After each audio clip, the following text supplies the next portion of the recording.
Welcome back to our channel. Today we are here at North Parramatta Lake. Today we came here with Keshav Shaka. Today it's a sehel, which means picnic. This place is not really far from our place. So please watch the video till the end because my dad is going to give information about tourist visa. And don't forget to subscribe our channel and hit the like button and leave a comment. नमस्कार बंधुओं, मैं हूं आपका मित्र शक्ति Pandey, Sydney Australia से, और स्वागत करता हूं अपने यूट्यूब चैनल पर। तो मित्रों, देखिए हम अभी आज आए हुए हैं यहाँ नॉर्थ पैरामाटा, और ये यहाँ पे एक छोटी सी जगह है जहाँ पे आप आ करके, और वैसे तो इसको बीच नहीं कहेंगे, एक छोटा सा रिवर साइड है, ये लेक है, पैरामाटा लेक इसका नाम ही है, पर लोग यहाँ पे भी आते हैं। अगर आप स्विमिंग वगैरह करना चाहते हैं तो यहाँ मेरे पीछे थोड़ी सी जगह है, यहाँ पे कर सकते हैं। अदरवाइज़ यहाँ पे आप हायर कर सकते हैं, बोटिंग वगैरह कर सकते हैं। अभी अंश का और पूरा ग्रुप गया हुआ है सेकेंड राउंड में। एक राउंड ऑलरेडी बच्चों के साथ में, एक दो पेरेंट्स बैठ करके राउंड करके आए। तो यहाँ पर $55 पर आवर के हिसाब से एक बोट है, बड़ी वाली जो जिसमें वो हंस जैसे बना हुआ है, और छोटी है उससे वो $45 में है, $30 में भी हैं पर आवर के हिसाब से। तो बहुत अच्छा है, अगर वेदर अच्छा हो तो यहाँ आप कभी भी आ सकते हैं।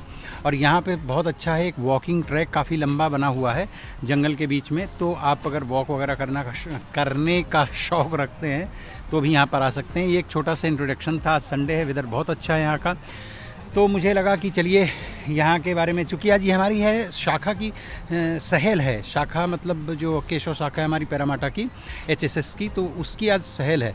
और ये मैं ये कहूँगा कि बहुत पहले से, बहुत अच्छे से, बहुत ज़्यादा ऑर्गेनाइज तो नहीं थी, पर जिस तरह से जल्दबाजी में या कम टाइम के रहते हुए ऑर्गेनाइज़ किया गया है। तो कुछ लोग आए हैं, तो कुछ लोग बोटिंग कर रहे हैं, कुछ लोग अभी वॉक में जाने का प्रोग्राम बना रहे हैं, और कुछ लोगों ने आकर के यहाँ जो भी है सुबह, क्योंकि हम थोड़ा सा लेट आए थे और यहाँ पे आज खाने पीने का अपना अपना लेके आना था। जनरली सहल में क्या होता है कि जब प्रॉपर अच्छे ढंग से ऑर्गेनाइज़ की जाती है तो थोड़े बहुत पैसे कलेक्ट करके और एक ही जगह से खाने पीने का कुछ ना कुछ ऑर्डर कर लिया जाता है।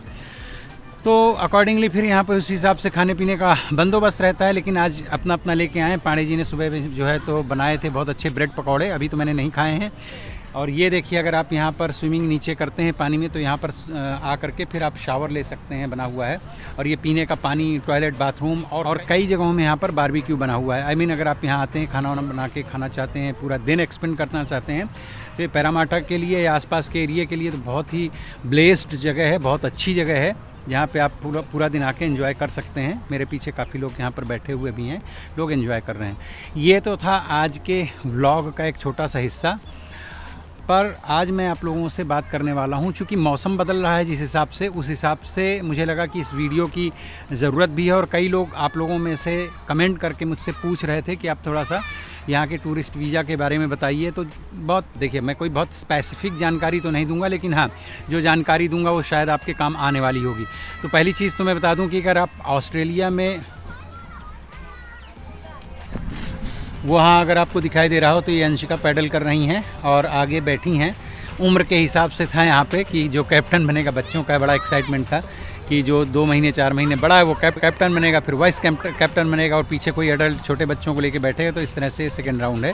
पांडे जी ने चिल्ला के मुझे बताया कि वो अंशिका आ गई है, वो वहाँ से हाथ हिला रही थी मुझे। तो ये था। सबसे पहले तो मैं बता दूं कि अगर आपका प्लान है कि आप ऑस्ट्रेलिया घूमने आना चाहते हैं तो 2 चीज़ें हैं। अगर आपके पास बजट अच्छा है तब तो समर, चूँकि इसके पहले के वीडियोस में भी मैंने शायद ये बात आपको बताई हुई है कि मैं स्पेशली भारत की बात करूँगा, और भारत के आसपास की जो दूसरी कंट्रीज़ हैं ये उनके ऊपर भी सिमिलरली एप्लीकेबल होता है कि जब अपने यहाँ पर सर्दियाँ होती हैं तब यहाँ ऑस्ट्रेलिया में गर्मियों का मौसम होता है। अब अपने यहाँ जैसे सर्दियाँ आ रही होंगी नज़दीक, या आनी शुरू हो गई होंगी नवंबर दिसंबर में, वैसे ही अपने यहाँ ऑस्ट्रेलिया में जो है गर्मियों का मौसम शुरू हो गया है। तो अगर आप यहाँ समर के टाइम पे आते हैं, I mean नवंबर, दिसंबर, जनवरी में, तो यहाँ पे टूरिस्ट बहुत आते हैं ऑस्ट्रेलिया में। तो मेरे ख्याल से, और यहाँ के विद इन ऑस्ट्रेलिया भी जो लोग होते हैं, क्योंकि साल में इनका एक ही जो है प्रॉपर छुट्टी होती है, क्रिसमस की छुट्टी, तो लोग घूमने टहलने बहुत निकलते हैं। और ये गोरे लोग जो हैं तो शौकीन भी होते हैं घूमने टहलने के।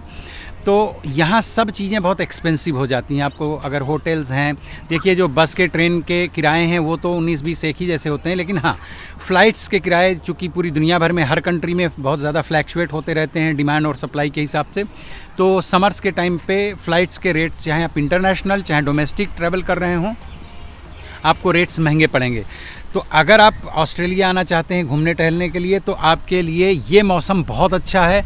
आपको बीचेज़ में मतलब मज़ा ही आ जाएगा। आपको इतने अच्छे 10,000 से ज़्यादा बीचेज़ हैं यहाँ पर, और यहाँ के बीच अपने यहाँ जैसे खाली नहीं पड़े रहते हैं। गोरे मतलब जो विदेशों से आते हैं वो लोग भी, और जो यहाँ के लोग हैं, मतलब गोरे क्या बाकी लोग भी जो यहाँ रहते हैं सभी लोग बीच जाना पसंद करते हैं। बीच कल्चर यहाँ बहुत अच्छी है। मेरे बहुत सारे वीडियोज़ हैं जो बीच के मैंने बनाए हैं, और हम भी जाते हैं। और मेरे ख्याल से नेक्स्ट संडे जो है हम खुद भी कोई बीच प्लान करेंगे, पूरा अपना लेके जाते हैं, चेयर्स वगैरह टेंट वगैरह लेकर के जाते हैं, तो पूरा दिन वहीं पे स्विमिंग करते हैं, एंजॉय करते हैं, खाना ना खाते हैं, और फिर शाम को लौट के आते हैं। तो यहाँ पे अगर आपको इस तरह की कल्चर पसंद है तो आप डेफिनेटली आ सकते हैं।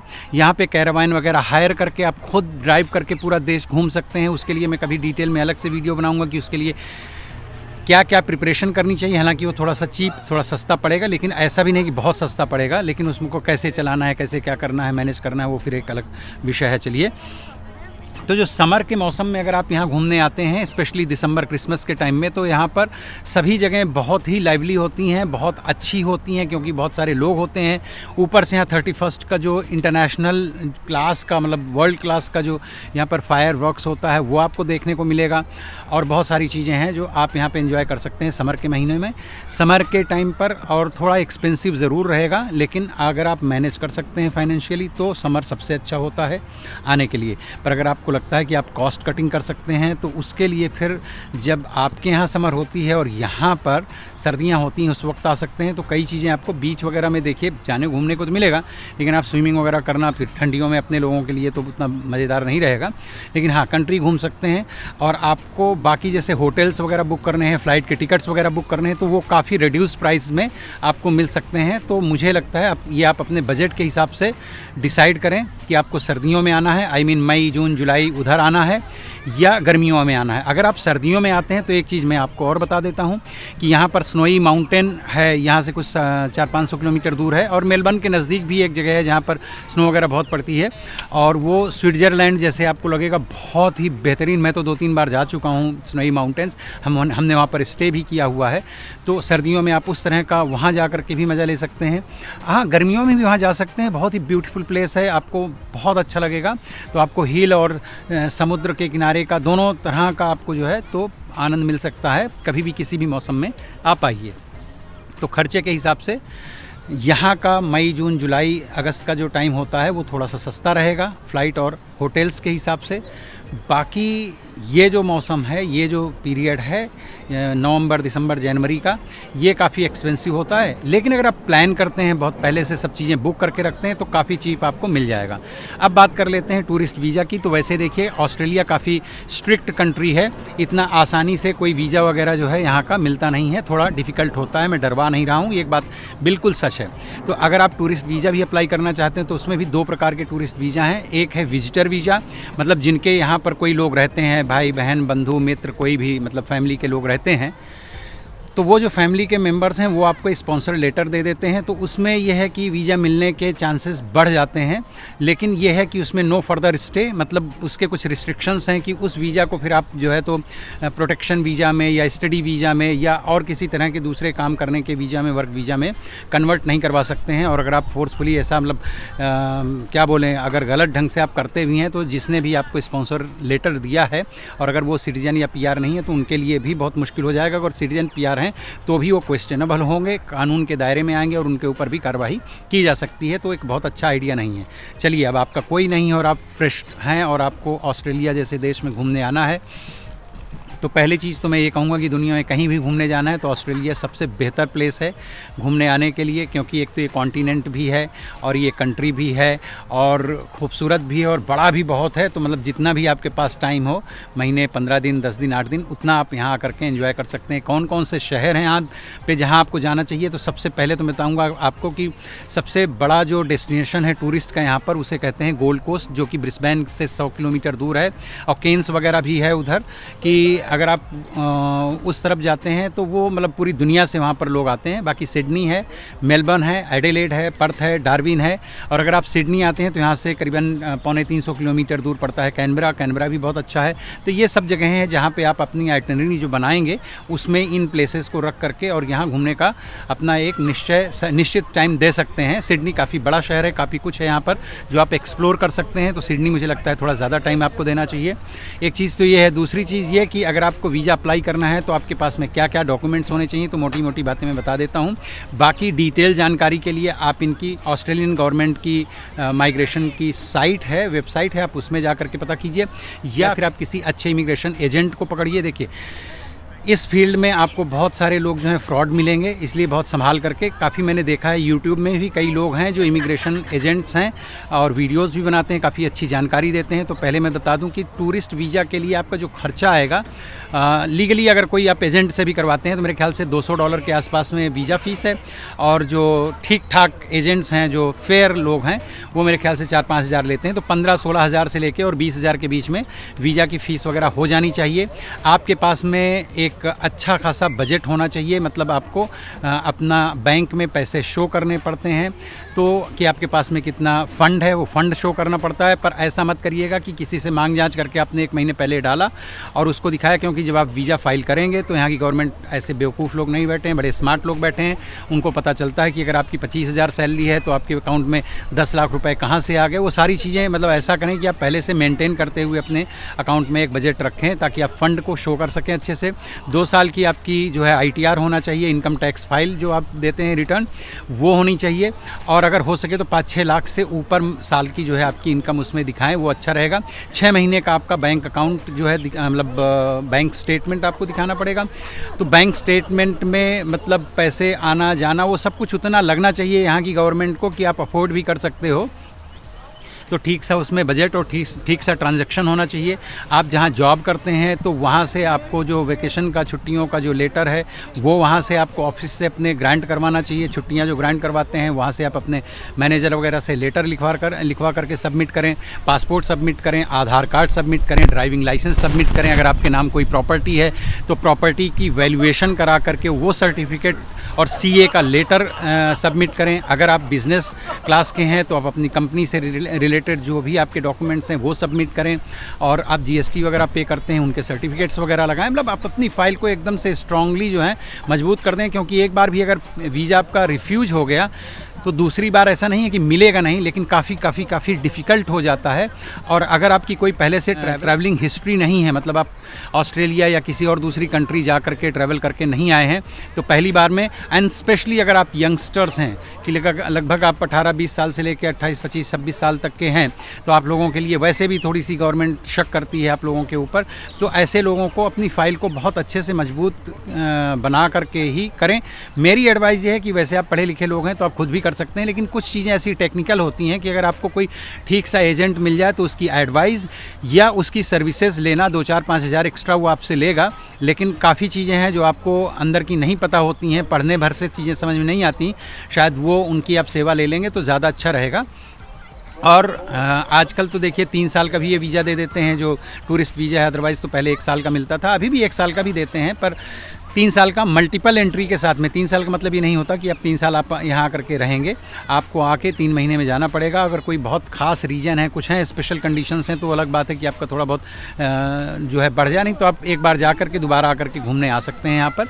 तो ये टूरिस्ट का जो टाइम पीरियड है चल रहा है, अब टूरिस्ट आने लगेंगे, आना शुरू हो रहे हैं यहाँ पर ऑस्ट्रेलिया में। तो मुझे लगा कि आपको टूरिस्ट वीज़ा से रिलेटेड थोड़ी बहुत जानकारियाँ दे दूँ, तो वो था। सर्दियों में आपको अच्छे खासे कपड़े लेकर के मतलब अपनी कंट्री से आना चाहिए, क्योंकि सर्दियाँ ठीक ठाक सी होती हैं। गर्मियों में तो आप देखिए शॉर्ट्स और टी-शर्ट्स वगैरह की यहाँ कल्चर है, तो आप वैसे कपड़े, हल्के फुल्के कपड़े पहन करके आ सकते हैं। और बजट आपके पास कितना है उसके हिसाब से खर्च कर सकते हैं। कुछ लोग बोलते हैं कि कितना खर्चा होगा ये बताइए, ये तो टोटली आपके ऊपर डिपेंड करता है कि हाँ एक मिनिमम बजट तो है कि आपका किराया कितना हुआ, आपकी बुकिंग्स और ये सब आइटनरी वगैरह जब आप वीज़ा लगाते हैं तो उसकी आप पूरी अपने 20 दिन 15 दिन जितने दिन भी ट्रैवल कर रहे हैं सब जगह के होटल्स वगैरह बुक करके और उनके कन्फर्मेशंस भी लगा दीजिए। और देखिए होटल बुकिंग के लिए ये क्या होता है कि 1 दिन 2 दिन पहले भी आप कैंसिल करवा सकते हैं, ऐसे होटल्स भी हैं और आपको कन्फर्मेशन मिल जाती है, तो उसके लिए पैसा डालने की ज़रूरत नहीं होती है कि आप अपने आइटिनरी में जो है तो होटल बुकिंग के लिए पेमेंट करके आपको सब मिलेगा, तो आसानी से मिल जाता है। ये सब चीज़ें हैं। आइए, बहुत सुंदर देश है, बगैर किसी प्रकार की दुविधा के। अगर आप क्लब वगैरह जाना पसंद करते हैं, आपको अगर वाइन और ड्रिंक वगैरह करना है तो फर्स्ट क्लास यहाँ पर काफ़ी चीप ये सब चीज़ें मिलेंगी। बहुत मतलब लगभग यहाँ के सभी शहर, छोटे कस्बों में, टाउनशिप में, हर जगह आपको इंडियन रेस्टोरेंट्स मिलेंगे। खाने पीने की कोई दिक्कत नहीं होने वाली है। आपको वेज नॉन वेज हर तरह का फूड यहाँ पर मिलेगा, तो आप आकर के यहाँ एंजॉय कर सकते हैं। तो मित्रों, अगर वीडियो अच्छा लगा हो तो एक लाइक तो ज़रूर करिएगा और कमेंट करके आप भी बताइएगा कि आप किसी और विषय पर अगर आप वीडियो देखना चाहते हैं तो एडवाइस कीजिए। अगर पॉसिबल होगा तो इस विषय पर मैं वीडियो ज़रूर बनाऊँगा आपको। और हाँ, चैनल को अगर अभी तक आपने सब्सक्राइब नहीं किया तो प्लीज़ चैनल को सब्सक्राइब कर लीजिए और अपना बहुत बहुत ध्यान रखिए। मिलता हूँ फिर किसी दूसरे वीडियो में।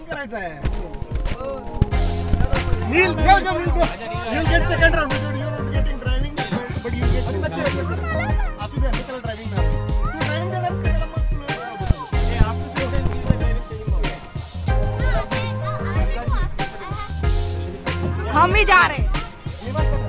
चलो फोटो फोटो। भारत माता की जय। Look here guys, photo.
ये देखिए, यहाँ पर खाने पीने के लिए पिज़्ज़ा वगैरह थे और ये साउथ इंडियन स्टाइल का राइस था, जूसेस थे, बहुत सारी कई तरह की जो हैं ये क्या चिप्स वगैरह थे और तमाम कुछ था। तो मैं मीठा वगैरह तो कुछ खाता नहीं, तो भैया मैंने अभी जो है तो ये पिज़्ज़ा खाया और वो उसको क्या बोलते हैं, गार्लिक ब्रेड खाई मैंने। और कुछ लोग अभी भी पतियों के ऊपर पूरा निगरानी रखे हुए हैं अच्छे से।